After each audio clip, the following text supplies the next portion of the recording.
ఇక్కడ నడిపే బండి Ola S1 Pro second generation అండి. ఇందులో క్రూజ్ కంట్రోల్ ఎలా ఆన్ చేయాలో చూపిస్తాను. చేతి ఫోన్ కరెక్ట్ పట్టుకో. ఇప్పుడు బండి అనేది మూవ్ చేశాను నేను.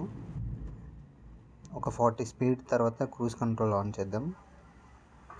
క్రూజ్ కంట్రోల్ ఆన్ చేయడానికి ఓలా S1 Proలో లెఫ్ట్ సైడ్లో ఒక బటన్ ఉంటుంది. దాన్ని ఒక 2 సెకండ్స్ హోల్డ్ చేస్తే క్రూజ్ కంట్రోల్ ఆన్ అయిపోద్ది. 44, 43, 45 వచ్చాక ఆన్ చేద్దాం క్రూజ్ కంట్రోల్. ఇంకో క్రూజ్ కంట్రోల్ ఆన్ చేశాను, 45 వచ్చింది. థ్రోటల్ కూడా వదిలేశాను. ఆటోమేటిక్గా 45 స్పీడ్లో మన స్పీడ్ అనేది క్రూజ్ అవుతూ ఉంటుంది.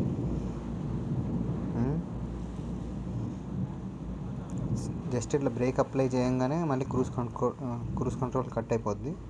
మళ్ళీ మనం ఎప్పుడు ఆన్ కావాలంటే అప్పుడు ఆన్ చేసుకోవచ్చు. క్రూజ్ కంట్రోల్ సింబల్ ఇక్కడ చూపిస్తుంది చూడండి, ఇండికేటర్, అదే క్రూజ్ కంట్రోల్ ఇండికేటర్.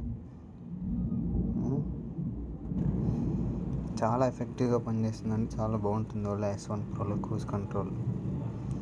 45లో క్రూజ్ చేస్తున్నాం మేము ఇప్పుడు. హాయ్.